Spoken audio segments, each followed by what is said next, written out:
is a film thing. It's live streaming. Cool.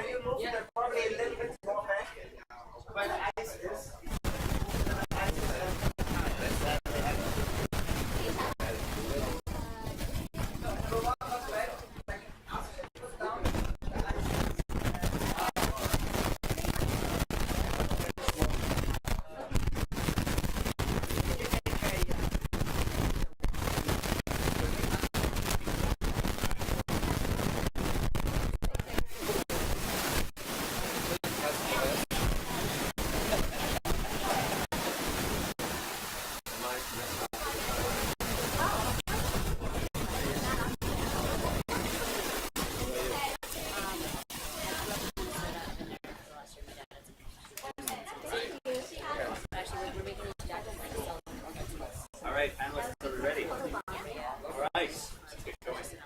Well, good afternoon, everyone, and welcome to our panel. We're so glad to have people here and in the room with us, and also live streaming. Welcome to everybody who's joining us online. My name is David Aikman, and I'm going to be moderating this session. We have a fantastic group of panelists from a wide variety of backgrounds, very diverse panel, all with interesting views on this question of ESG. So if you've signed up for this panel, it's because you have a curiosity about what's happening in the environment, social governance metric space. And so during this panel, we hope to look a little bit at the current state, but more importantly, talk about the future. ESG is a field right now that's under a lot of contention, a lot of pressure from both the left and right end of the political spectrum in places like the United States, but also here in Europe, looking at new compliance regimes, looking at what is the expected disclosure from companies. And it's a tool that is really serving the financial industry pretty well in terms of understanding risk and understanding how a company is being governed. It's a good proxy for how well a company is being run. But heads of ESG tell us that they find the process very onerous.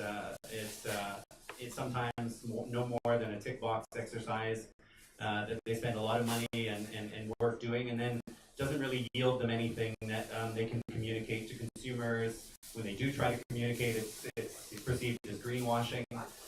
So it's a system where there's a lot of questions about where it goes over the next 10 years. It's served fairly well, but as consumers and as others look at it, they sort of have this feeling that they don't really understand. It's not very clear. It's not very transparent why a company gets a good rating. I mean, there was one rating group that gave FTX a higher rating than ExxonMobil, despite the fact that FTX had never even had a board meeting. They scored better on governance than ExxonMobil, which was surprising for many people. Many people were surprised when Tesla got kicked out of the S&P Sustainability Index.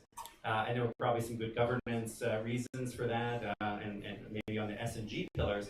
But if you think from the environment perspective, there's probably no company that's doing more to get the world off fossil fuels than a company like Tesla. So there's just this sort of cognitive dissonance. There's this people are scratching their heads saying, we thought ESG was one thing, and now we don't really know what it is. So what we thought we'd do with this panel today is give some perspectives on where we're at and where we think things are going. So what I'd like to do is ask each of the panelists to introduce themselves. In my experience, the moderator usually mangles people's bios, gets titles wrong, so it's much nicer if you can each introduce yourself. I'll just pass the mic along. So introduce yourself, and then just give maybe a quick sentence about sort of what's your connection to the ESG movement, or when did you first get involved or exposed to ESG? Will help us set the context for the panel. Ben? Thanks for having me. Thanks for being on this panel, everyone. This is really, really exciting. My name is Benjamin Brockman. I helped start a company called Global Thermostat in 2007, which is one of the leading direct air capture companies in the world. So we started quite early building a technology that removes CO2 from the atmosphere. Today, that industry has received about $3 billion of equity investment. About 2.8 billion of that came in the last 2 years. So this is a new industry carbon removal, atmospheric carbon removal, that is accelerating quickly, that had about 10 or 15 years max of R&D that's gone in before it. So I'm the founding partner at Global.Thermostat, and then I'm also building a software platform called Electric Tree focused on carbon removal and blockchain integration. So happy to be here. And regarding ESG, look, we there's a lot of carbon we've got to remove from the atmosphere. I think the reason why, just to speak to quickly on your greenwashing point of, a lot of people feel like corporations are greenwashing. I think the real issue is everybody hears about the carbon markets and voluntary carbon offsetting. The issue is that 90% or 97% of the offsets that exist in the world are trees that currently exist now. And so that's why it feels like a disconnect, because the carbon markets aren't putting new removal into the equation. So when a company says, I am offsetting my emissions, you're not really offsetting your emissions unless you're taking CO2 out of the atmosphere in a new way, not making sure the ecosystem that we have that we need to protect is being protected, which does need to happen. Let me just be clear. So, thanks. Thank you. Super honored to be here. Thank you, Chief, for inviting me to join. My name is Amanda Terry. I am co-founder and chief operating officer of a company called MetaGood. We launched an NFT collection called On-Chain Monkey that has been doing a lot of real-world impact from our NFT trading revenues. I also run a small venture fund called Active Ventures, early stage kind of tech investing aligned with the UN SDGs. I guess in the ESG space, the origin of MetaGood was my co-founder Bill Tai, who's very well known venture capitalist, was investing in Dapper Labs in 2018. He told Rowan, the CEO, I'll invest if you create a crypto kitty that looks like a little turtle cat. We're going to name it Hanu Kitty. We're going to auction it off at the Necker Blockchain Summit and donate all the proceeds to Captain Paul Watson to park a boat off the coast of Antigua to protect a turtle nesting area. And that was actually the first NFT for ocean conservation.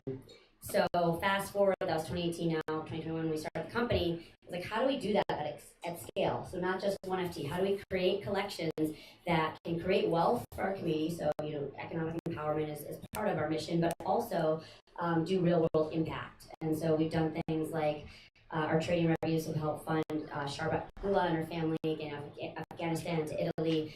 We've done coral reef restoration. We've done some work with Ukraine for humanitarian aid, and we were named Fast Company's 20 Best World Change Ideas for Impact Investing, the only NFT collection in that category. So we're very aligned with how can you use Web3 for good.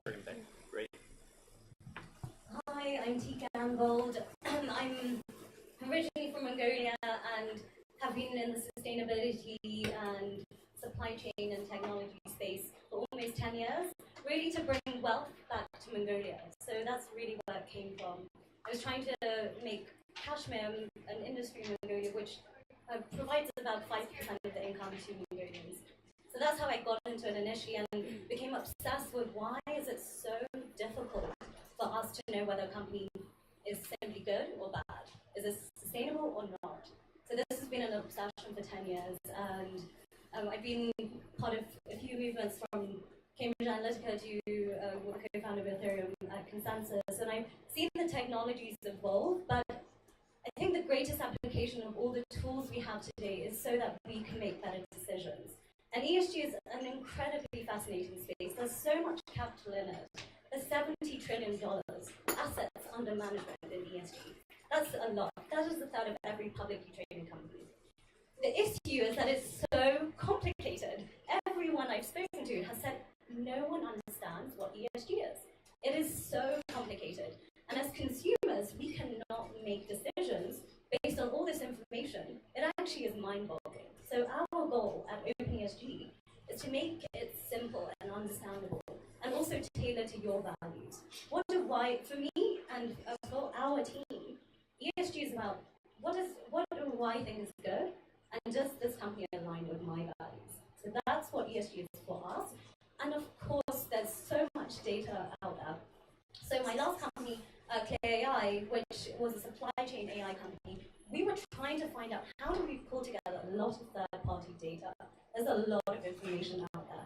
And we found a way to pull that together with open source technology and OpenESG. We're looking at putting all the open source information information on the brands we connect with every single day. We're starting in the food industry because we all care about what we're eating from a nutritional perspective, but also from an ethical perspective.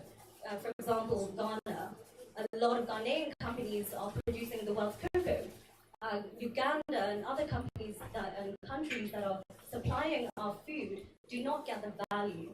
I want to buy from people that are producing food. I want them to get the value back. And that's why we exist. And I've learned so much from a lot of people on this panel because Chris has taught me so much about Africa and the supply chain in Africa. Tango, one of our partners, we're really looking to partner with the NFT community because there's so many cool ways to make ESG and supply chain fun and understandable.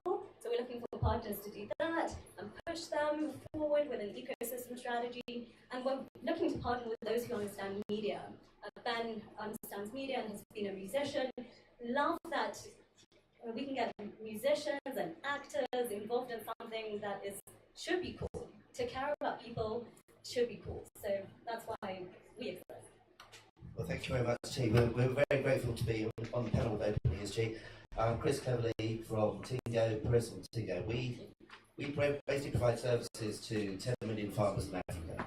So we really are from the ground up. And the services we provide are financial inclusion. We probably cover most of the SDGs that people talk about. And you're absolutely right that I suppose $70 billion is now in ESG funds. It's probably a third of all funds out there and assets under management. Yet nobody asks the reason why. You know, we ask now what, but why. One hopes that the purpose of it is to create a fairer, better, kinder world. But with all that money already there, do you feel that it's a fairer, better, kinder world? I don't. So, and nor do the people that we represent, the 10 million farmers in Africa. So therefore there's something wrong even in the purpose of the ESG. And maybe that's the focus of it. The focus on S and E is rarely actually put into the actual questions. And people are actually marked up, and it's important to have the G, but unless you're actually thinking about the people at the bottom level, then it's not going to change. Because what happens is, the money is given to people who look like the people who gave the money. There's no system out there to actually give cash directly to smallholder farmers. There's no way of actually providing them with interest rates. All these brilliant banks who cover the ESG, all these brilliant pension funds, they control the interest rates that are paid by the farmers that they're promising to help. The very people who are going to grow those trees, look after those trees, chaperone their forests, be custodians of what they're looking after. Those people pay 40% interest rates. They pay 50% interest rates over 3 months, some of those people. So when you talk about ESG and all that money and assets sitting in the hands of these ESG funds, what are they doing with it? Have they made this world a fairer, better kind of place? So let's focus on the why. Hi, my name is Lele. My first and last name are the same. Very excited to be here. First time in Davos, first time in Switzerland, actually. And thank you to David and T for inviting me. So my background is I'm head of growth and infrastructure at Near Foundation. It's a 1 billion foundation arm of Near Protocol, which is a layer 1 blockchain. So for anyone who's not involved in blockchains, it may be lots of lingo and a mouthful. So to explain it more simply, you can think of it as like the Apple iOS or Android operating system. So we're kind of the base layer. And our goal is to make major partnerships and investments in Web2 companies that are looking to build out in Web3 or Web3, very exciting projects like OpenESG, who's built on here. And that's basically my job, is to go out and look for exciting partners in the space. In terms of my exposure to ESG, on a professional level, one of my first jobs was on Wall Street. I worked at Deutsche Bank, and I originally worked on financing a lot of different renewable energy. And on a personal level, I would say that even at a young age, so I'm Chinese, I used to go to China a lot. And, for many years, I never saw a single blue sky because of the manufacture-led growth and there was a lot of pollution evident. I think over time it's become very evident with all the extreme, climate changes like Hurricane Sandy, wildfires in LA, and even COVID, that this is a major problem that, we really need to collectively think about how to tackle. So thank you so much. Thank you very much, David, and to OpenESG for bringing us together here today. My name is Leslie Marsthorpe, and I'm Chief Financial Officer of a bank. It's called New Development Bank. This bank is headquartered in Shanghai, China. I've been in banking for about 24 or 5 years now, and spent the first 14, 15 years of that period in traditional global investment banks, both Goldman Sachs, Barclays Capital, for Bank of America Merrill Lynch. And over the last 7 years, since I've been involved with the creation of this new green-focused, climate-focused bank, I think so much has changed. And I agree wholeheartedly with what Chris has said earlier on, that in order to succeed in fighting climate change, the financial sector has a very critical role to play. The world of finance is, if you like, the oxygen or the arteries of the economy. So using finance as the transformational potential of finance and ESG, the financial and capital markets have become so green, or the potential to make it more green is vast. But in 2007, the World Bank issued what's called a green bond. The green bond is simply just a traditional debt instrument that is used where all of the proceeds that you raise from the bondholders are used for green and sustainable projects. There was a tiny issuance way back in 2007. Today, that market is over $1 trillion of bonds that have been issued in that green space. So, as a bank, as a new development bank, we really focus on the emerging markets, and we want to help these countries drive their transition towards net zero. On Leila's point, when I arrived in Shanghai in 2015, when you look at the clouds, you look at pollution, even at that stage, people look at the app every day to look at the extent of pollution, whether they should send their kids to school. Very proud to say that as a result of the impact of banks like ourselves, we've invested heavily in renewable energy, solar projects, rooftop solar projects in Shanghai, offshore wind projects in Xiamen province throughout China. Today, the renewable footprint of China is the biggest in the world, more than the United States and Europe combined. China is the biggest investors today in wind, in solar, as well as in electric vehicles. 1 in every 2 electric vehicles sold in the world today is in China. 80% of all electric buses are in China, because the backlog in terms of the pollution footprint in China is enormous. China, as you know, is a 28% contributor of global emissions. It's got a major role to play if we are going to succeed. What makes this topic, in the way that David has framed it, very important is that there are significant changes underway right now in the regulatory design. Everybody here has made references to how complex ESG has become. There is a need now to simplify, to converge regulatory frameworks, and to ensure that there's less of a cumbersome, burdensome process for companies to adhere.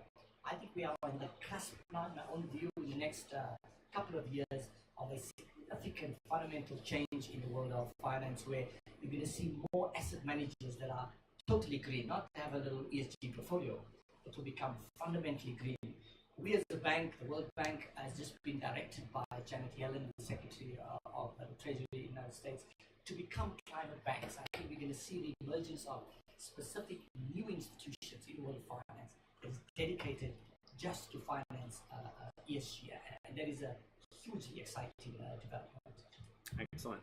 Why don't you hang on to the microphone? I'll ask you the first question, because I think you already touched on it. It's sort of, what do you see as some of the advantages of the current system, or how is NDB sort of working with the ESG space at the moment? I know you're doing a lot of green investments, but how about the other pillars of S&G? Sure. So, development banks are publicly owned institutions, right? So we serve the public good. We're also profitable institutions. We make money, we generate a return. However, we are the best positioned as development banks to drive the ESG agenda.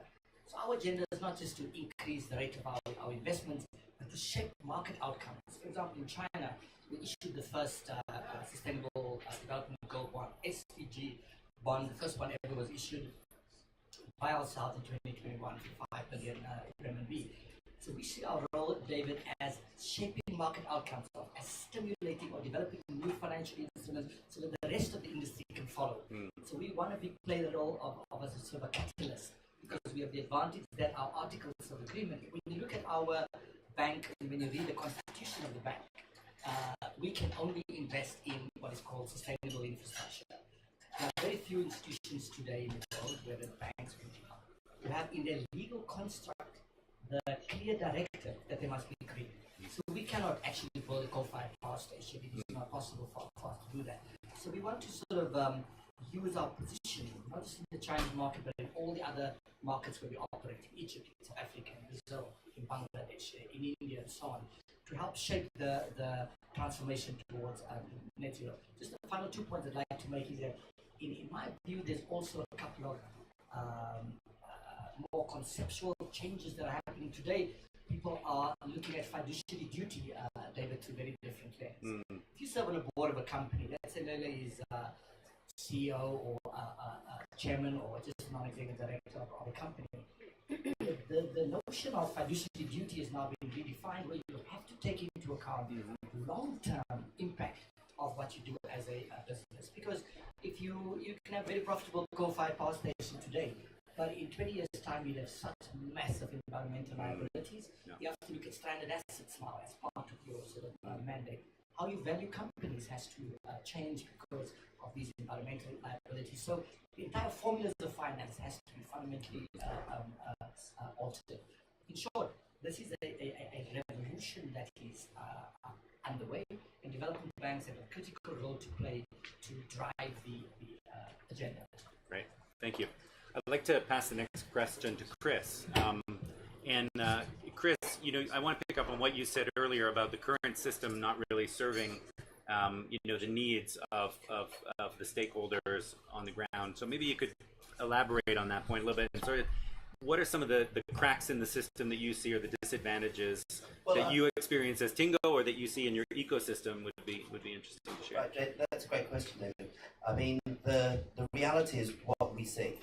Right, so we can go through as many board notes, and we can send out as many reports as we want, but the reality is what we see. So what is the actual impact of the ESG revolution? And okay, I agree, it's only just started, and it will affect companies over the next 10 years, 20 years, etc. But we don't have a lot of time, is what I understood. So the impact on the ground at the moment is that people cannot take control of their lives in terms of financial inclusion. And without financial inclusion, there is not financial impact from the bottom up. It's not just a question of literacy about what's happening to them, but actually empowerment, so they're actually able to do something about it. So companies that only deal with shareholders, that own the means of the production and everything that these people are involved in, without them actually having a way of having a voice, is almost pointless. It's not ESG, right? ESG means that they must have real inclusion of those people who are affected, and those people who can affect it. So we often just think of these people and other people as if they're different from us, right? They're not. They are us, and they're part of the system that makes the rest of us function. So actually giving that power back is absolutely super important.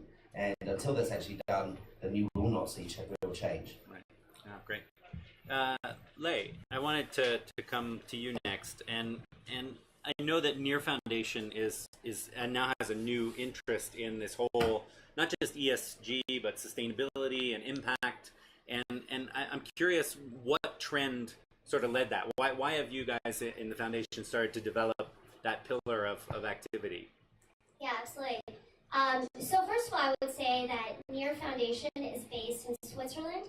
So a lot of the leadership is European, and Europe is definitely at the forefront of sustainability versus some of the other continents. So I think from a leadership level, there is that interest. So you can see it in things such as, for example, our co-founder is Ilya, who's Ukrainian, and when the Russia-Ukraine war first broke out, we launched the Unchained Fund. I'm not sure if you guys have heard of it, but it's one of the largest crypto donations that went into Ukraine. 7 million, crypto amount was donated, and basically what's exciting was the fund was basically launched as a DAO and was created in a matter of days. So it's almost thinking of launching your NGO in days. So I think that's one instance of explaining our interest. From a technology standpoint, we created a blockchain which is, not as energy consumptive. So one of the big, complaints about crypto is that it takes a lot of energy. Bitcoin is proof of work, which is basically there's a lot of mining capacity and computer consumption, which takes a lot of energy. So a near basically is proof of stake, which is has less energy usage. We have sharding technology, which is essentially just breaking down databases into smaller chunks, and essentially there's faster throughput with less energy. In terms of the number, the types of projects that we've really focused on, from the Web3 side, there are major partners like OpenESG. We've built a lot of different projects on Near, which are in the refi space. I'm not sure if you guys have heard of it, but it's essentially carbon credits on Web3. So there's one major project called Open Forest Protocol, which is essentially what they do is they tackle the digital MRV of different reforestation projects, put it onto the blockchain. It's transparent. You can see how much carbon credits are generated, and then eventually when companies want to offset their carbon credits, they can purchase that, but a lot of the information and data is open and measurable. There's other partners that we're launching and will be announcing in coming months, which are also part of the refi movement. Near Foundation itself, we've offset our carbon footprint. What we did was we commissioned the South Pole, which is a major carbon credits project. And what we did is basically we invested in reforestation projects in Zimbabwe and also Latin America to offset the amount of carbon that we're generating. And on the Web2 space, we also have major partnerships with some of the largest names out there. So Cupro Nutresa is one of our big partners. They're a big food company in Latin America. They're kind of like the Nestle of Latin America, and also happen to be one of the world's most sustainable projects. We're building a loyalty rewards NFT for them. We also have a major partnership with Google. Google has a big sustainability focus, and they're one of the cleanest clouds out there. So those are all some examples. Cool.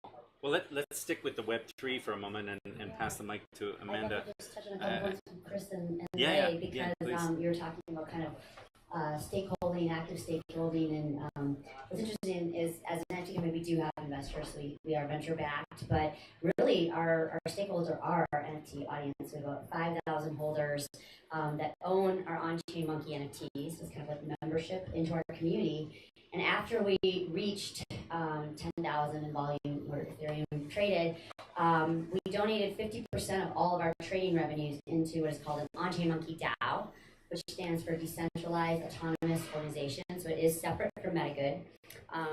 We had, I think, 17 people apply to be on our small grants committee, elected 4, one MetaGood rep, and then we use the Nouns DAO infrastructure to do voting, basically for how the funds are being distributed. So we have about $3 million in that fund. We just finished our first season around OCM branding community building. I gave out, I think, 90 grand to 46 different projects over 3 months. One of them was, like, for example, in Brazil, they rehabilitated a whole skate park that was unusable. And if you look from a drone top down, it looks like an on-chain monkey. And then they went and they threw like a Brazilian rap competition, and they created some on-chain monkey coloring books and gave them to like a local orphanage. So it's like really very decentralized, the reach of this DAO, but at the end of the day, it is all of our holders that are deciding how those funds are going to be used. And so that's, and obviously, we talked a little bit before the panel started, but one thing I was very proud of is just the power of Web3 to mobilize communities to move quickly. So when this stuff was happening in Ukraine, we created a mosaic of 25,000 monkeys. We called it OCM Earth, and a little heart over Ukraine. And we sold them for 0.1 ETH. 2 weeks, we raised 185 grand.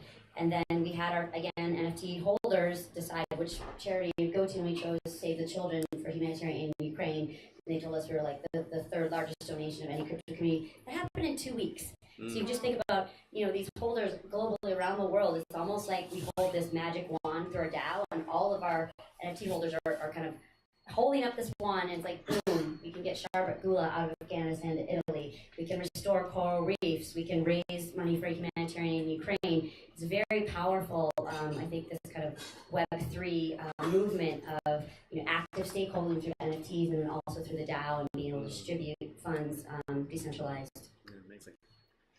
T, let's bring it from sort of Web3 to ESG and the future of ESG, because it sounds like Web3 is going to be a big part of that. But what we're doing with our company is very much in that direction. I'd love you to chat about where you think the future of ESG is going, to get that part of our discussion going. So firstly, I really see myself as a translator, and David and I come from, I would say, we understand both worlds, and the demand is there. It is so clear. So we'll give you a few statistics. 96% of business CEOs now have to think about sustainability. 96. This is in the US. Walmart, 60 years ago, was driving down the cost of their suppliers. Today, they have a CEO that is a supply chain, sustainability-focused CEO. The entire strategy has changed because they know consumers want it. Consumers, let's talk about consumers. All of us here, if you live in America, the demand is there. 70% of Americans have said they would buy sustainably, but again, 70% said they have no idea what company is sustainable or not. We have e-commerce right now. Amazing. But who can tell anyone apart? Seriously, no one can tell anyone apart. It is, so the next stage, so for those who do not know what Web3 is or blockchain is really about your reputation. Is that person who they say they are? That's what blockchain is. Is that business what they say they are doing, and do they actually operate this way? That's what blockchain is. Blockchain is only used to verify information. So sustainability will be there if we use a technology that's already there. We've tested it for quite a long time now. Everyone in the global economy knows it. Every leader knows what it is now. So leaders, everyone in Davos, if you're not a leader, you shouldn't be here. If you're a leader, take action now. You should be looking at how sustainability works. You should be looking at verifying your information. And that's what we realized. This is already there from a demand perspective. CEOs know it's coming. And Gen Z and millennials, which is the category I represent, know that we can see through all the bluff. We are past that rubbish. We know that we inherit a world where we are responsible for it. We are going to be leading the next institutions, and we have to build the next infrastructure. So that's why we've decided. David has 17 years of working with some of the top leaders at the World Economic Forum, and he has seen that there's demand there. There's demand, but it's also demand and everyone has their own perspective. So we designed Open ESG. So we have a global, a regional, a country by country, and industry expert ESG council. Because I do not think North America should tell Saudi Arabia how to operate its businesses. Nor should Nigerian businesses operate exactly the same as Saudi Arabian businesses. And that's why it hasn't been adopted. Similarly, Asia and Asian countries are so different, they cannot have an ESG standard across the entire region. So we realized that it has to be personalized. We have the tools to personalize it. So from a consumer perspective, I just want it to be easy. I want it to be simple. I want it to be verified. From a business perspective, I want to make sure that I have the leaders in ESG in my industry, in my country, in my region, representing my views, so that we are representing our values and it's embedded in the system. We have the technology for it now. So our CTO, he comes from about 20 to 30 years. Daniel's going to giggle because he sold his supply chain technology business. He was the lead developer consensus, and he created the first smart contract for the Ethereum name service. So when you go to ETH. Whatever your company's .eth, So we have made openesg.com and then slash whatever your company is, we're going to have all your information there. So us as consumers will find it in a very easy and accessible way. We're also designing it so it's very easy. I check every bit of our design with my mom because she really does not understand. She just wants me to have children. Honestly, she's like, what are you doing? What is this thing called work? What is this thing called entrepreneurship? Of course, different generation. And so I test everything with her, and she showed me this app called Yuka. So Yuka, you can scan a product, you see the nutrition score, you can also now see. Additionally, we're looking to partner with Yuka so that we can add new information on that platform. We're looking to integrate with existing platforms, with existing users, because us trying to find all the users is not sensible. So we're integrating with existing platforms with the target audience we're looking for. So Gen Z, millennial audiences who care, because they do, and they're already of that mindset, and we just add additional information, and we give it for free. The businesses who want to improve can then get analytics on how to improve and recommendations on how to improve. So that's what we're building, and I guess we're lucky to partner with Tingo because we saw Tingo as an incredible, firstly, use case because farmers do. How do you know if a farmer should get lending, or how? And we as a team have spent so much time with the Tingo team and realized that international organizations, such as the development banks out there and the large brands such as PepsiCo, do not know how to lend to smallholder farmers who are providing our food and literally serving all of us. And so if we have an open ESG score for farmers, we then know which farmer is really saying what they're doing. Therefore, it's easier to provide them with loans. And we think insurance companies will find ways to create an industry out of insurance for ESG companies. And similarly, in the capital markets, we are looking to, instead of compete with the MSCIs and others in the world, we'd love to provide alternative data to them. So we become this independent source of information, and that is truthful and honest, and it's just accessible and understandable. Thank you for that. Just to really add into that, last year we did about $6 billion worth of trade on our platform. And this year we're doing about $13 billion of trade on our platform. And that's trade between farmers and other people within Nigeria. That's not in any way stimulated by these ESG funds, by these development banks. If we can actually integrate those systems so that they actually function in an ESG way, which they actually thought about the bottom billion, what would those numbers look like? What would that wealth be created? They're able to create this wealth by themselves right now. And so that's why this is so great as an opportunity. It's an opportunity for those big organisations to feel safe about helping the little people that they're supposed to be helping. Awesome. So I'd like to pass it to Benjamin now. I mean, you've with Global Thermostat, you've been in this space for a number of years. Like, how have you seen the ESG space and the climate discussions evolve over the last couple of years, and where do you think it's heading? Talk to us a little bit about the trends. Well, we're at a truly global inflection point now. Where the IPCC has said we have about 10 years before we hit a sort of climate catastrophe that is, not irreversible, but somewhat irreversible, right? And in order to get there, and we have kind of a set of kind of compounding issues, right? We have wealth and income inequality is getting larger, right? You have costs are rising, right? The cost of climate change is rising, so your house, right, is more vulnerable. Your insurance costs are going up.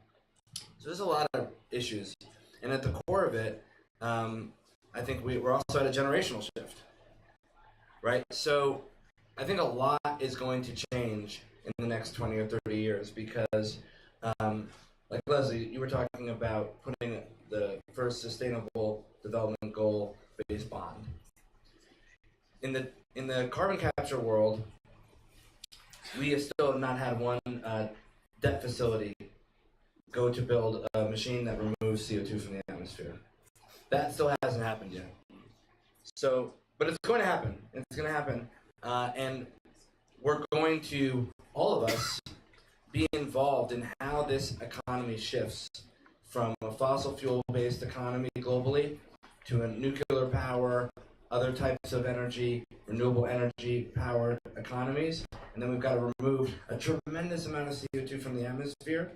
And so what NEAR has been doing is great in terms of saying we're going to offset our emissions as that market evolves. Those offsets are going to move towards technical solutions that store carbon for 1,000 years. And we've got to figure out how to create tools, which is what's interesting about blockchain. It obviously has, a lot of issues, with fraud and all that kind of stuff, which is, really important that people are, protected. But it's really important also that, the farmers that you're working with, Chris, and people that are non-accredited investors are able to participate in how we transfer this wealth and grow this next set of economy. So, frankly, we're really at one of those moments where we need a World War II level global effort. We have to bring in a whole new set of technologies to solve this problem, some of which we have and some of which are ready and some of which are almost ready. And we've got to figure out how to do it in an equitable way, because with climate change and the set of issues that we have, it's simply not sustainable, and it's also not fair. Great. I just want to clarify, FTX, the irony is that it was not a blockchain. So for anyone who is following the FTX scandal, the irony is that it failed to have a governance score. The governance score failed because no one understood that no one was able to track if there was a board or not. So the technology would have been useful if there was an ESG score on a company like FTX. So I just want to clarify that, because it was actually human error in lack of due diligence, which is really the problem now. The industry suffered, but actually it was a human error, and it was the irony is that ESG rating and scoring did not exist.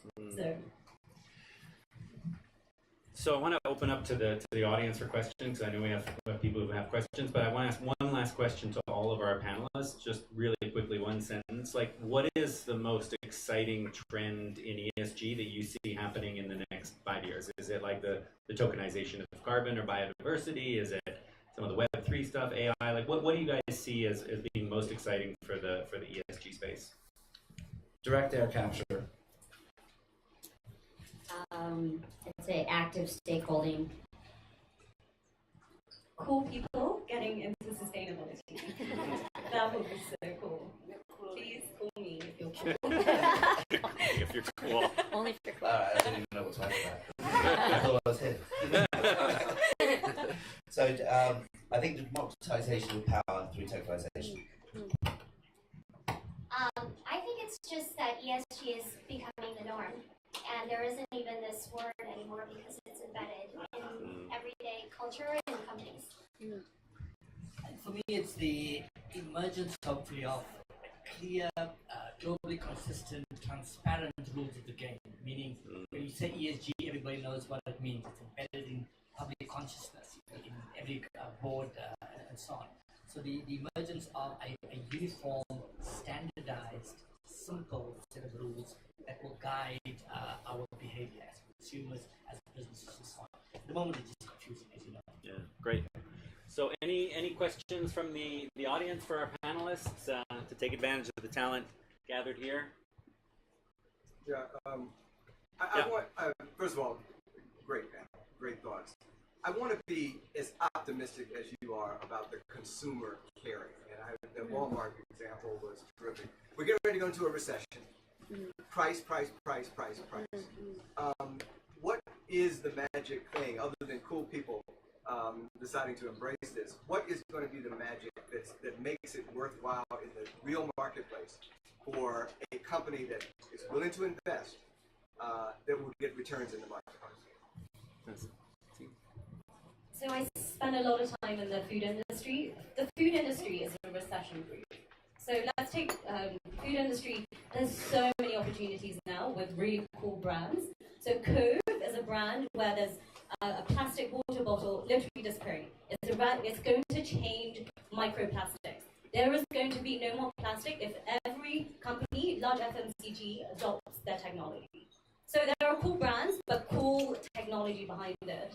So the opportunity in investing in companies like that is tremendous. So look for opportunities like that. There's also mycelium-based products. So the algae industry and mycelium products are literally going to change the entirety of the supply chain of furniture. We're going to have furniture that does not just stay forever, because, and if you destroy it, it doesn't harm us. So why don't we look at the biomanufacturing industry, work with them, try to understand that as investors, and try to understand where the new technologies are. And you say price. When you buy a water bottle that's going to literally go into your body and potentially harm your family, are you okay with that? Are you okay to buy plastic and continue to support the industry that is literally heating up our planet because of an industry making sure that happens? We have to be conscious and we have to take leadership and we have to be responsible, but we have to make it cool. Young people follow trends. They follow trends. That's why it has to be cool. It's not enough to just, they will look at price, but if they're the same price, the cooler brand will win. That's why it has to be cost effective and cool. So if it's just cost effective, it will not work.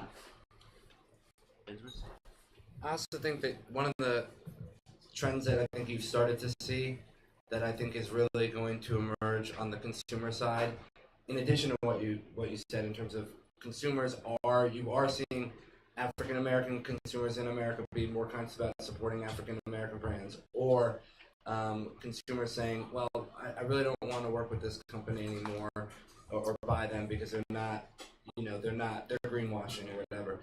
I think the next thing that's also going to happen is you're going to see more consumer activism.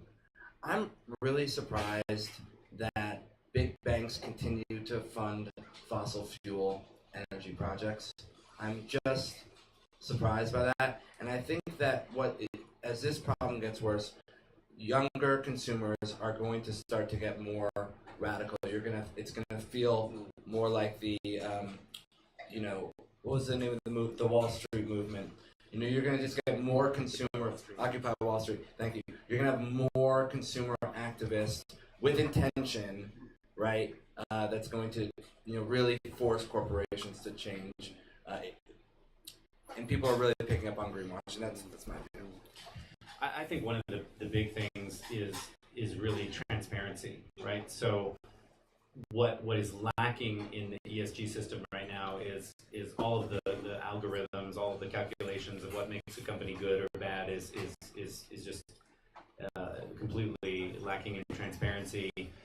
Two different ratings agencies can score the same company in radically different ways, and I think if the next trend in ESG is really bringing radical transparency and really giving a proper X-ray of the positive and negative impacts of the company, that will drive consumer behavior, not completely irrespective of price, but it is true that today it's hard to make a decision about which companies to invest in or buy from, because you don't have the visibility as to their ethics or where they stand on issues that you care about. You may care very much about diversity and inclusion or social justice, and you just can't understand a company's stance on that without a lot of research. And I think what we see is movements towards simplifying, as Leslie was saying, and certainly OpenESG is trying to create a really open, clear standard that people can really understand what's going on in companies. One last thing, I think it's really a generational shift where people care about what they wear, what they consume, and that impact of those products on the people and the planet. For example, Acti Ventures, we invested in the first sustainable skate shoe company, and they're two Brazilian entrepreneurs, all of it locally sourced, and for every pair of shoes you buy, they're planting 2 trees in the Amazon rainforest, which now they're in the process of figuring out how to turn those into carbon credits. So, if I'm going to wear a pair of shoes, yes, I can get whatever, where I know that, yeah, I bought it, great, that went to the bottom line of the company, but there's no long-term impact. Of course, I'm going to prefer to wear these Cariuma shoes where I know that what I'm buying actually is sustainable and contributing to the climate change. There was one more intervention. Then. Yeah, I'll be quick on it. It's really a lot of what Leslie's saying actually is that the way that actually banks are going to look at themselves and companies and big corporates are going to value themselves and be valued is going to so radically change that it's going to change the way that actually they have to operate, the way that they're funded, and the way that debt is underpinned, what collateral means. Because collateral cannot mean what it means at the moment because the depreciation of some of these assets is going to be so radical because they're not being able to be used. So that's number one. Number two is that the way that we've got to look at things is to totally reverse the paradigm. Right? So what it really means to the future is that we're in a fairer, kinder, better world, which is what ESG, we talk about transparency all the time, but that's what ESG should be about. In that world, the pricing changes and the consumer changes. Great. So, last question here from the audience. Yeah, I'll try and go quick. One quick comment. I joke that comparing FTX to crypto is like comparing Bernie Madoff to the stock market. Yeah. One has nothing to do with the other. Yeah. Directly to Leslie, there's an estimated 10 trillion that's going to move into both green bonds and blue bonds in the next couple of years. You've got project, then you have validation, and back to the authentication side, and then you've got the listing on the exchange. Where's the bank going to fit within the funding strategy for this money to move over, and where are you going to look for auditors to qualify the bonds? Because there's going to be a massive amount of money that moves in. Where's the bank going to fit in that transition of money? Great. Thank you. Great question. I think one of the key points we're trying to make earlier is that there are a lot of fundamental shifts and transformation happening in the entire value chain of the financial services industry. The biggest companies we all know, the biggest asset manager out there is BlackRock. And Larry Fink is one of the most influential voices in finance. One of his last shareholders letters to shareholders, he publishes a letter every year at the beginning of the year. The first line was climate risk is investment risk. And really the letter enunciates the view that climate considerations will be inherent in every financial decision. That transformation is going to happen much faster than we think. It's already happening in some of the big firms like his firm, but I think it's going to permeate and it's going to, we literally at an inflection point, to use Benjamin's words. That's the first point. The second point is that there is such a massive portfolio of potential projects to finance. Because in emerging markets, the energy transition is the biggest game in town today. Every country is looking at how do they become energy independent, how do they make sure they're not dependent, for example, now on a country that has waged war, for example, in Europe. That's the first part. So in the short term, I think there is a negative drive towards returning to coal in Germany, for example, switching on coal again. But the medium-term trajectory is clearly a positive one. It's towards sustainable solutions. So in the short term, we will see some adverse impacts from the short-term crisis because, you know, at the moment, ordinary households are suffering to pay the gas bills. They've gone up to 2, 3, 4 times. In short, what I'm saying is that there's a large portfolio of projects to be financed. There's a huge market in the green bond market that I mentioned earlier. It's over $1.5 trillion. The bond market is more than 100 trillion, so it's still only 1.5%. So there's still a huge journey to travel. Right. So I would love to thank Leslie, Lay, Chris, T, Amanda, and Benjamin for being on the panel today. Wonderful perspectives. Thank you very much. We could probably stay here and talk for hours, but I know there's another event. So what I would suggest is please come and talk to our speakers, come and have one-on-one questions, and check out openesg.com, which we just launched with a new scoring system that we hope will really transform the future of ESG. Thank you, everyone. Have a